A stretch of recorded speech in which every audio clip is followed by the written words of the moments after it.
Welcome to the Savvy Dentist podcast with Dr. Jesse Green, the show where great dentistry meets great business. Listen in each week as we bring you an inspiring person who will share their story, ideas and business techniques to help you create a practice and a life you love. And now introducing your host, Dr. Jesse Green.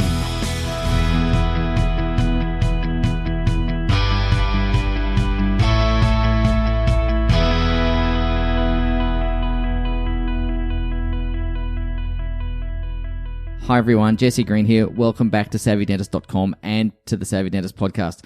My guest today is the entrepreneur's entrepreneur. He started life learning how to code and started building websites at a young age, which turned into a digital marketing agency, which he then sold to a publicly listed company.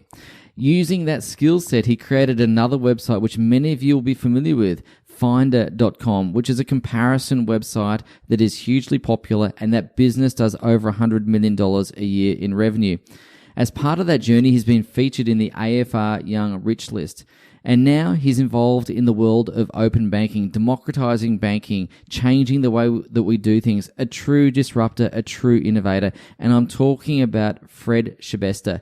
Fred is an amazingly talented businessman, but above all else is an incredibly thoughtful and philosophical human being. What I really appreciated about my conversation with Fred today was his thoughtfulness and his consideration. And it's clear to me that Fred is on a journey. He's got a purpose and a mission that goes beyond just, creating a business. He's looking to enrich the lives of the world of which he is part.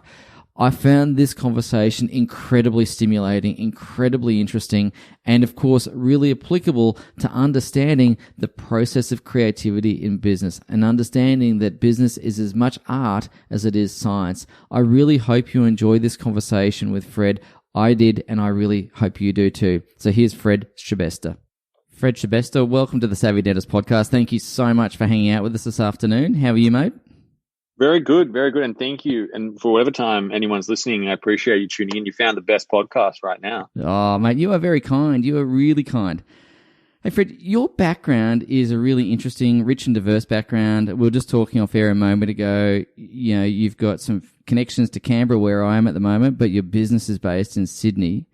And, the business that you're mostly known for is Finder.com, as the founder of Finder, which is an amazing business, which we'll come to in a minute.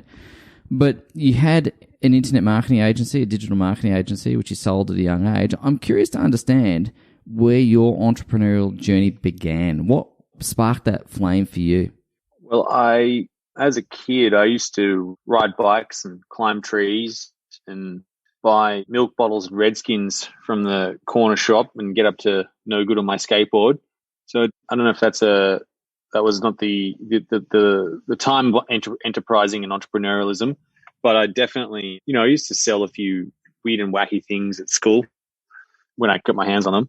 But, I don't think I really began then. I think I started building websites just for the interest's sake and taught myself to code HTML. And my next door neighbor actually invited me over one day and said, "Can you build my website for me? And how much will you charge me?" I said, "You want me to charge you money to do something I love?" I'm like, "Sure, let's do that. That's an incredible idea."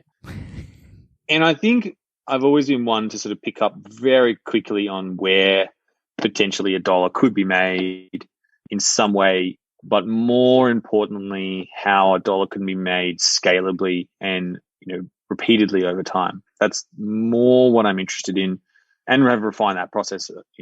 In the beginning, building websites was a brutal business.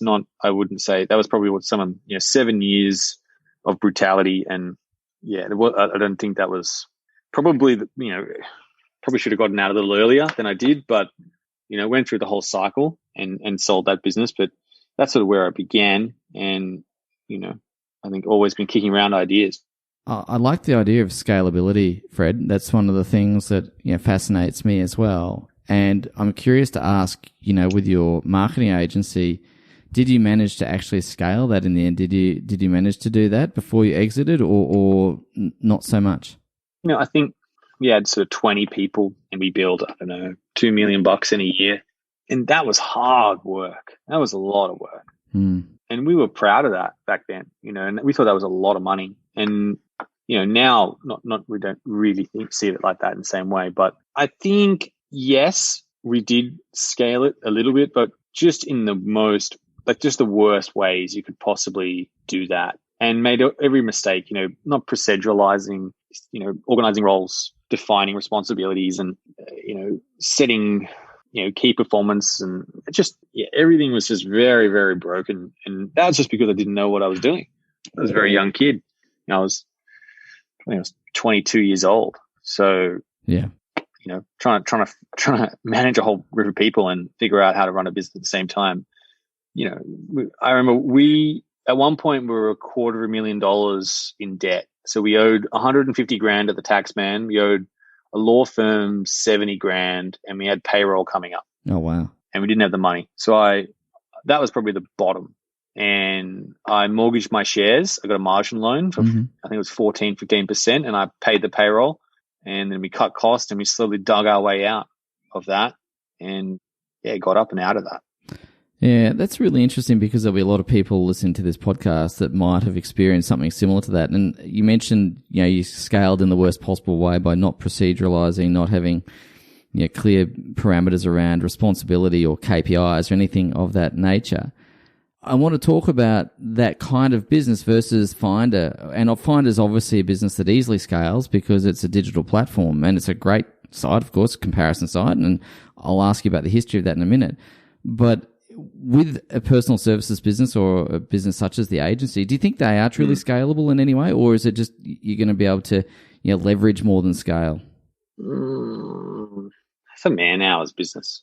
Yeah. The part I'm challenged by, unfortunately, with an agency or any consultancy in and of itself, is that you're slightly adversarial in that you want to basically contribute the least amount of work you possibly can and get the most amount of money from it in that time, and do that by spending the least amount of costs, right? So, and the third outcome of that is that the client gets a good outcome. Yep.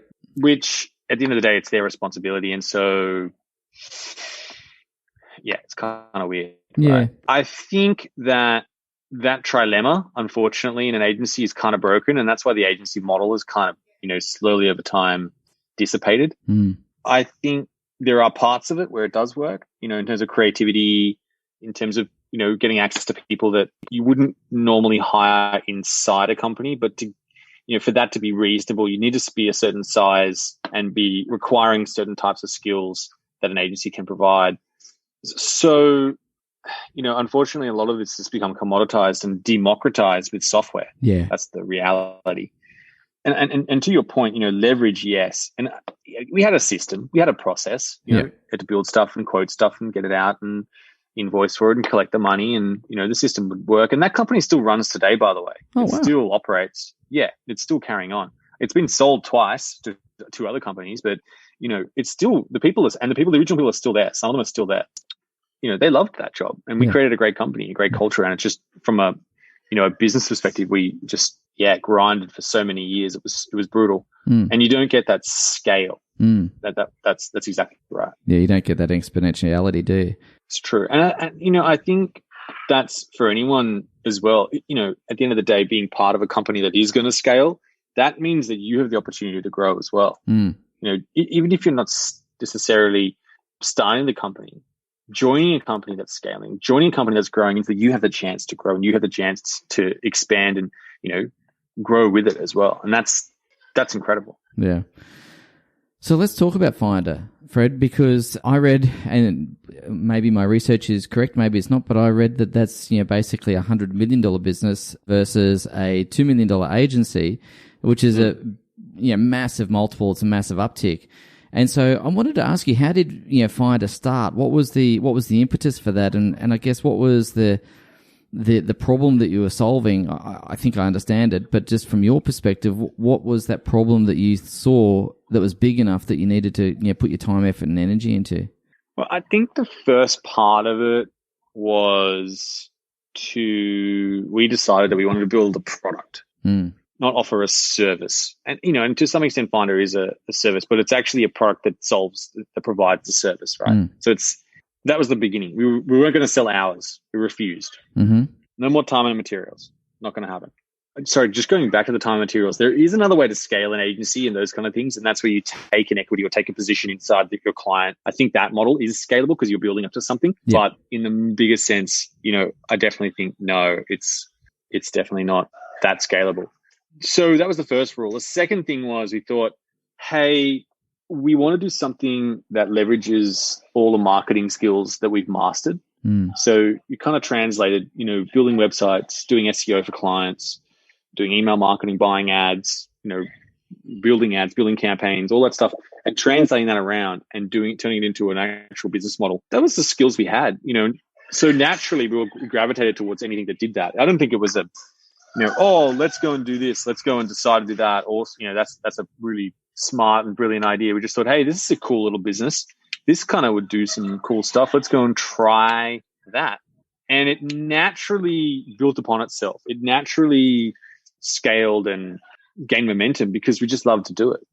It played into our masteries. It played into our 7 years of the actual work we did and the great results we got for our clients because we cared so much and just started doing that for ourselves. That was the change. When as if you think about it from a hedge fund, I think the wildest hedge funds are the ones that don't take in client money. Instead, they trade their own money. And that's kind of what we became. Instead of taking in clients, we started just doing it for ourselves. Okay. So I read I can't remember where I read it because I've read so many things about you over the last little while, but I read somewhere, and I think it was in Finder, that you employed some fairly aggressive SEO tactics at the outset, and Google might have given you a bit of a slap. Yeah. What happened there? Oh, well, I think we pushed the boundaries of SEO a bit too far. Yep. Now, we went to pretty much Google jail and purgatory, never to return kind of thing. Pretty much. A lot of domains don't return. Yeah. But we went down, I'd say, 250 places to the backyard of Google, and we lost pretty much all our traffic. And that was devastating, right? Yeah. That's basically kills what we're doing. And I think then what sort of happened is we had to go and rebuild that. And that was the moment where we decided to become a brand. Yeah. Okay. Where we decided to stop, just doing tactics and start building a real business. Nice. And, kind of like, those companies in the yellow pages and they called themselves AAA plumbing and, everyone called them because they were the first listing. Yeah. Aardvark, childcare and all that sort of stuff. Yeah. And it was like that to some extent. That's all good and well as a tactic, but it's not a long-term strategy. No. And that was that triggered that. And that was a learning. And I'm grateful for that. All these adversities just, have steered us to a great course of where we're going, which is awesome.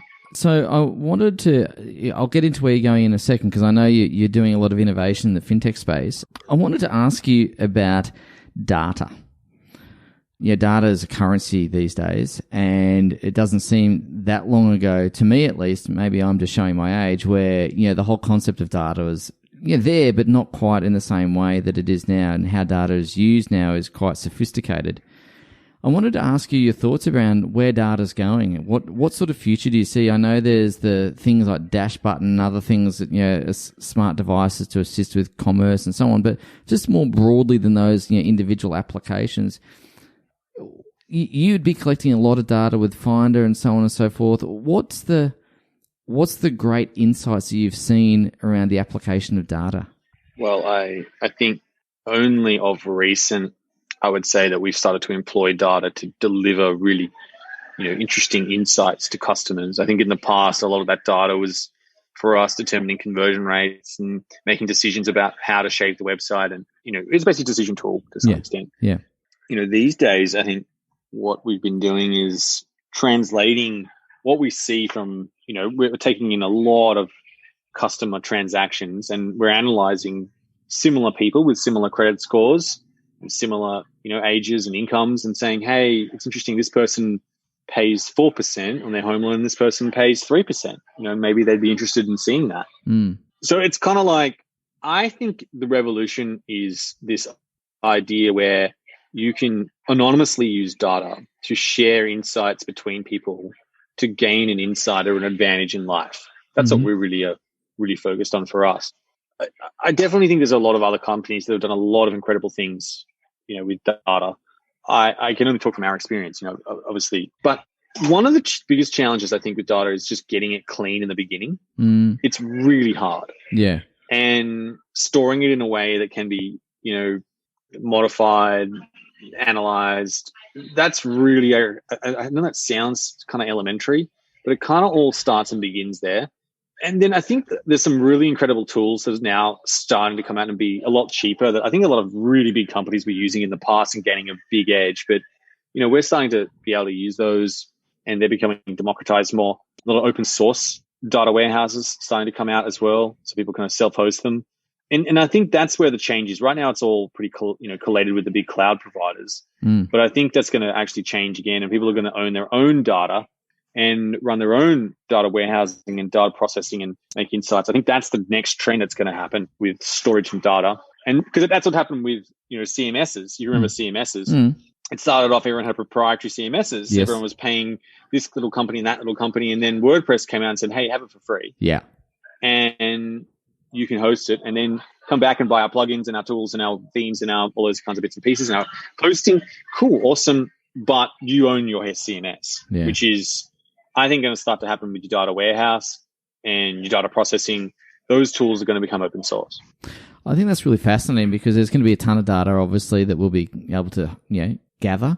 And as you say, getting clean data is going to be important. But I think it'll be really fascinating. I think, if you take your own data set and then compare it to, some other sort of industry benchmark or norm, or, maybe it's around health, maybe it's around business, maybe it's around any other element of your life, finance, buying things, whatever it happens to be, purchasing histories and so on.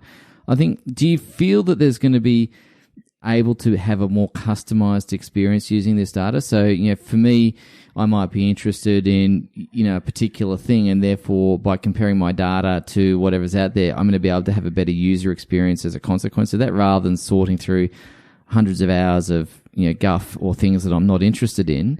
Do you think we're going to be able to enhance customer experience with this data? Definitely. So maybe I'll give that in perspective. What does that actually feel like as a customer? So I think the difference is when we all go to our bank, we're shown, 2 or 3 credit cards that they think are target segments that they can go and market to and have a competitive advantage. And you get to see a limited set to a large degree, right? Yep. That was the past experience. I think the future is where you have headless banks, where you don't really care what brand it is. And you can switch almost instantly. There is open banking, and this consumer data right will drive right access. It'll be a couple of clicks and it'll switch. That world, to me, is the future of banking, where it's all in one place and you access a third-party, non-biased application to run and, I guess, be your financial operating system to some extent. And products plug into that, right? It's turning it around from where being a world where it has proprietary software, proprietary products, and you have to buy into this ecosystem, to being, again, open and things can snap in, snap out. That's the rails that are being built and the future of banking and finance that I see. In what time frame do you reckon? So I think the next 12 months will be very interesting. So open banking just launched in Australia. It's been live in the UK, and we do work in the UK, rolling out our app there as well. And that's been going for about 2.5 years now in the UK, and it's booming. Massive amounts of transactions. Same thing in Australia. It's just started slow. There's 3 providers. But I think that's next 12 months, a lot more providers will get approved. A lot more products and technology will be built. And I think you're going to see a Cambrian explosion of financial technology in Australia. We're about to see the biggest thing in finance is about to happen, as big as the internet affected finance. Wow. This is huge. Wow. It's massive. Okay. So, I mean, for those people who don't work in that space or aren't innately familiar with it like you are, obviously what I'm hearing you say is, the whole Big Four bank thing is going to go. We're going to have some portal that will access whatever product underneath that might be underwritten by some sort of financial institution, bank or otherwise, and we set our own parameters around that, and there'll be some sort of search function that will match us with products or services that meet our parameters. Is that essentially what we're talking about? Exactly right. You're going to have a view and technology built that doesn't just prioritize and preference one brand. Yeah. That's new. I know it sounds strange, but it's just never been done. That technology's never been built. There are lots of functions that financial companies could have built, but it's not in their interest to build them. No. In fact, banks, and insurance companies and telcos, they have incredible developers, incredible product people. They have built amazing technologies. You think, go back in time, we were using little paper books not that long ago. Yeah. Little paper books to determine where our money was and how much money we had, right? They brought about an actual computer revolution to banking. They did it again with the internet. So they're great technologists. Just that they don't have an incentive financially to build some of the other technology that help customers help them with decisions, help them with advice, give them context, give them the level of financial acumen that is required to win, in a relatively complex financial world, and make it fair, democratize that information, democratize those frameworks and mental models. And I think that's new, which, I'm super excited about that. Well, mate, it sounds amazing, and I think all of us are kind of waiting for that day where we're not reliant or having to deal with the big four or whoever else. And what's really interesting is I think about your journey. You've had this skill set you've developed as a young man in marketing, website building, SEO, running campaigns, buying ads, and so on. You've then taken that skill set into Finder. And that's obviously been a massive success, clearly. And then you've taken that skill set again, and obviously your skill set is expanding and developing as you go. And it seems to me now that you've taken this development skill set now into open banking. It's like this continuous evolution of the skill set and further application of it. Is that how you see your journey? Yeah. I explore the territories around me and go with my flow, really. Yeah. I think there are an abundant amount of problems still unsolved in the world. I want to ask you about opportunity identification, because you would be in a space where there's probably opportunities coming across your desk every 5 minutes, and some of them are fantastic opportunities, no doubt, and some of them are probably duds. But I wanted to ask you, what's your evaluation process for opportunities? How do you sit down and think about which opportunities you want to pursue and what are worth your energy? What's the decision-making matrix around that? So a lot of the time I look at the inertia or energy that is required to either master some new skills or rally some resources or gain what I call an escape velocity to go live. And I measure that. So I'm thinking, okay, when you look at an idea, how likely is this to actually get up? Because there's so many ideas, right? But what are the ones that have the cadence, momentum, the natural gravity to actually get up and go live? Because most ideas just sort of sit on the runway. And when you have the cadence, and I think of that as like timing. So ideas have timing. And when they have the right energy, they're in the right place, they have the right gravitational pull.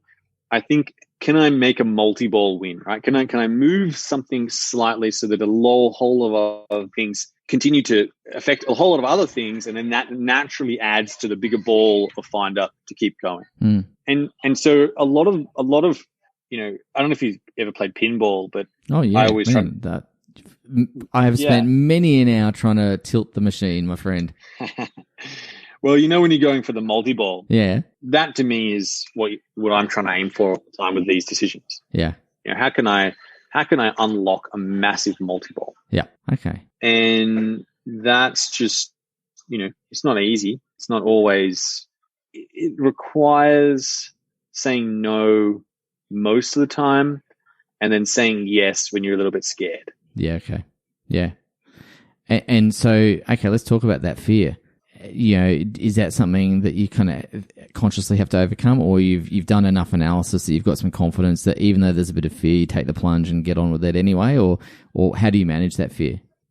Strangely, I feel nervous. Yeah. Because, I've done these things before, but then I'll notice that and I go, ooh, I'm a little bit scared about this. Yeah. That's exciting. Ooh. And normally when that happens, I know that's a key trigger to go for it. Nice. But that's taken a long time to adapt to that kind of energy. That's a learned behavior. Yeah. Okay. Awesome.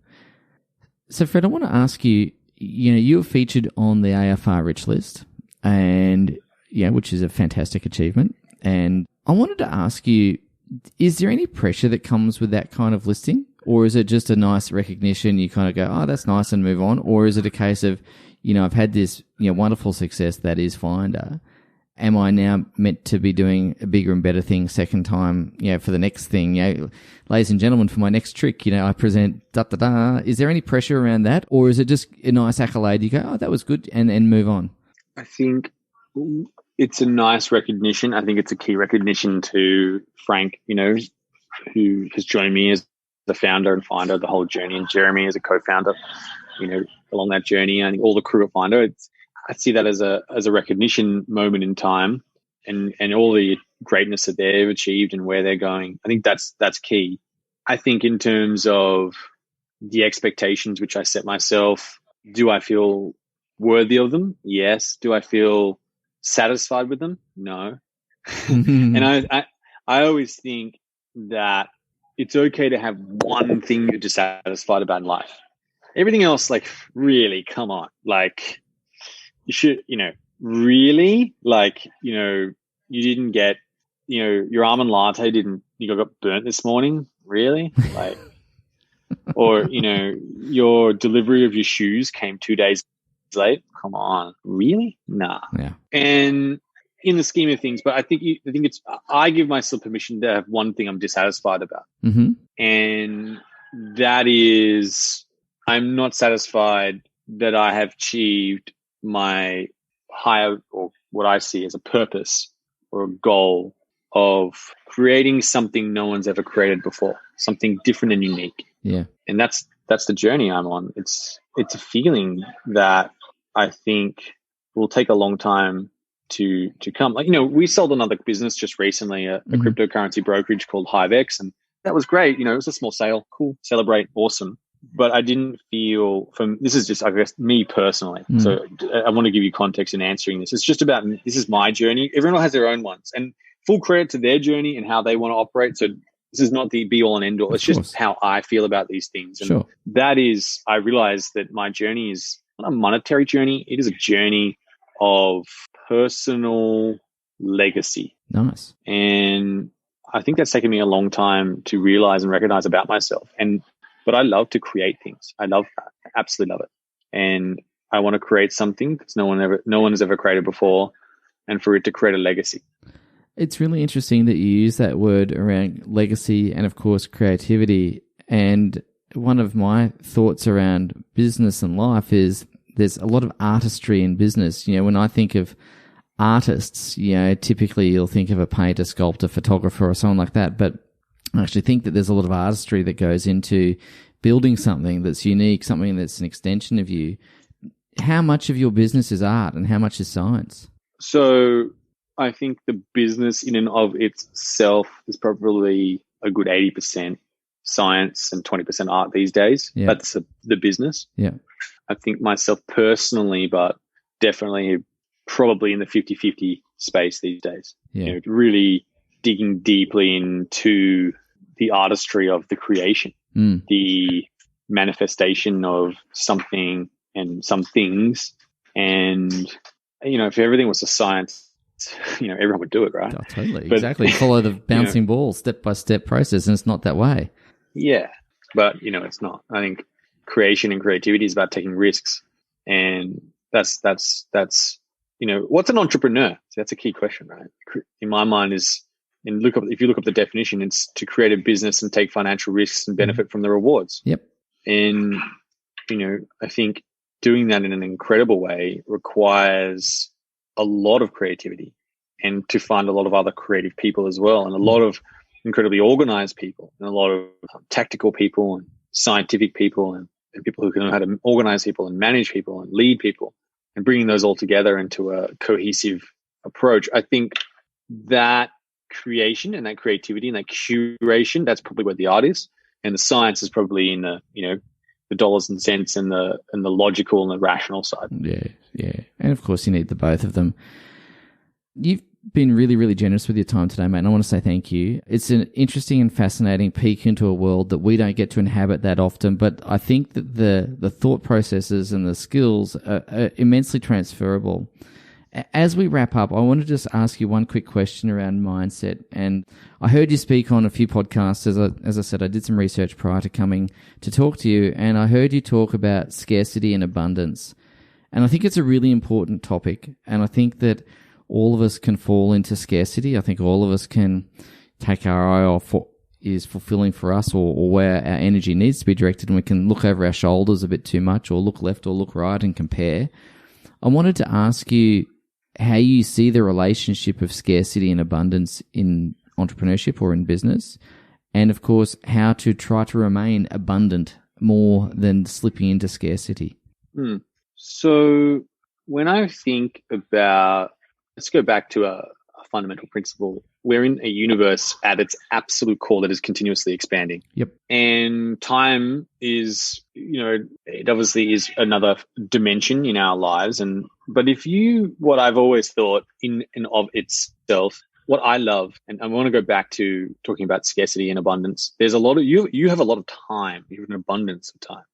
And I have noticed in life, regardless of anything, the longer you invest and commit and invest that abundance that you have and translate that into and manifest and focus your energy and attention upon what you want to create, you will eventually become abundant.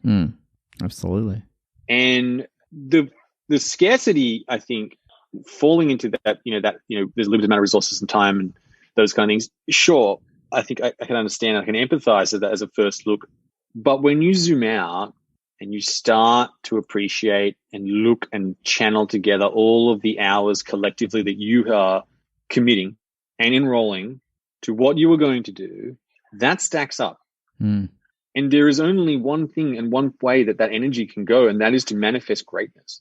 And when I think about this, I think, there's lots and lots of things to do. Normally, when there's a tight market, and there's a certain number of players, yes, you're going to get your fair share.